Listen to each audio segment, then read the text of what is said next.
What's up, guys? This is Asian with Cards, and today I'm bringing you a less competitive deck profile than Necros, Qfort, Shaddoll, Stellar Knights, and it's going to be none other than Yosenju's. And I feel like with the right amount of floodgates and the right player, you could top a locals, regional, or even a YCS. So without further ado, let's get on with the deck profile. So before I get started with the deck profile, I want to explain the basic effects of all Yosenju monsters, or the common monsters.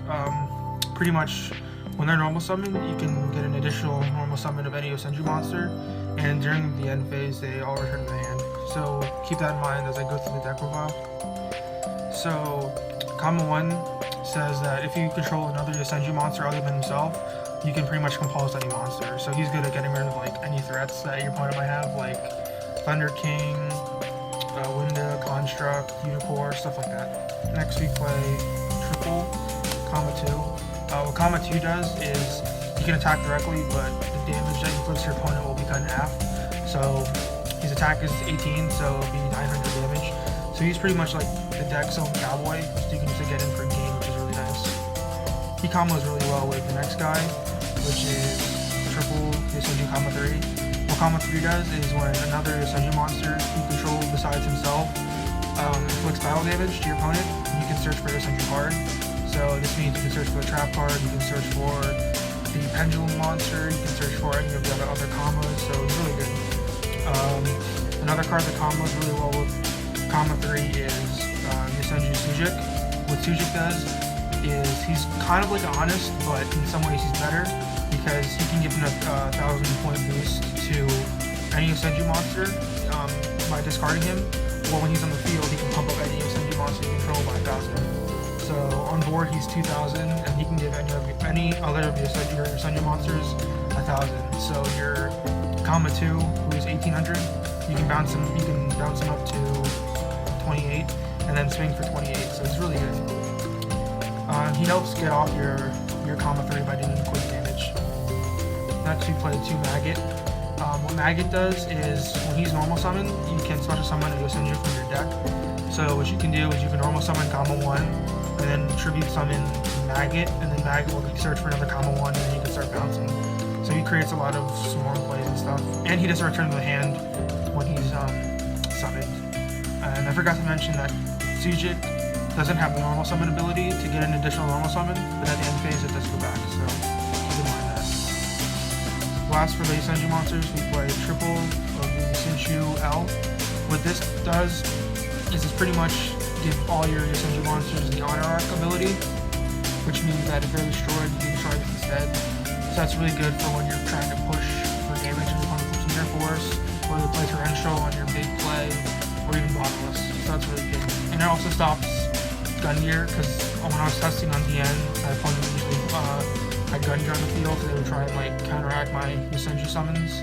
So with this card, it just protects your monsters. For the non-Yosenjus, we play 1 Thunder King Ryo. He's really good because this deck is more of an anti-meta deck, whereas a deck like Shaddoll's or Necros are more of a combo-based deck. So this is really good for just stunning your opponent and keeping the duel down to your speed, and creating a simplified game state. Next we play double Karkar D.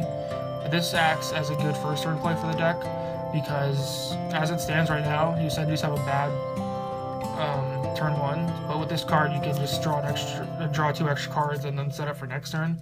So it's a really good card. Next we play Triple Battle Fader. This is my personal tech choice. It just helps you stay alive, so that next turn you can just push with all your Yosenjus and bounce with Comma 1, search with Comma 3, so it's just a really good card. For the spells, we run Triple Tenki, because Tenki is pretty much the rotor for the deck. It searches for all your commas, your Sujik, just gets your plays off, and assures that your first turn play will be as consistent as possible. Follow the Tenki, we play Triple Duality. It's pretty much the same premise as Tenki, just to create consistent hands and create really strong opening boards and turn 1 plays. So I like Duality at 3. And also, the combos get you an additional normal summon, so under Duality you can still do your shenanigans. Next we play double Necro Valley pretty much shuts down any graveyard effects. So if your opponent summons Altair, Search, and activates the effect, you won't be able to get the Deneb. That's really good against Katali Knights, and also with Shadal's Valka won't be able to get its effect off, or your fusions won't be able to get their fusion spells from the grave. So that's a really good card. And then Necros, they can't banish for their mirrors, so that's really good. And last but not least, one D Fisher, because graveyard effects are really prevalent in the format, so it's really good from a floodgate. Traps, we play probably the best trap in this deck, Yosenju Secret Moves. This is pretty much an infinity barrier for the deck, as long as you have a Yosenju card based up on the field. So Maggot and the Yosenju L are both targets for this card effect, or conditions for this card effect. So that's good for, since you're not going to have any monster on the field usually, this is a good defense, and you can counter like your opponent's Trishula, Dante's, fusion summons from the Shadal deck, so it's really good. Next we play the standard one-ups, Bottomless, Torrential, Compulse, and Vanities.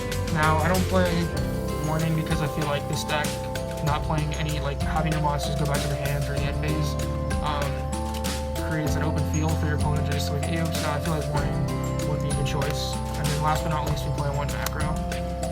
So that's the deck, guys. I don't have an extra deck yet because I don't have Chidori's, and I feel like Chidori is like the main card that I'm using this deck. So for now, I just have a main deck, and the side deck varies from locals to formats. So I feel like showing you would just be a waste of time. So yeah, guys, that's the deck profile. I hope you guys enjoy. Please like the video, please comment down below, and subscribe for more videos. And I'm out, YouTube.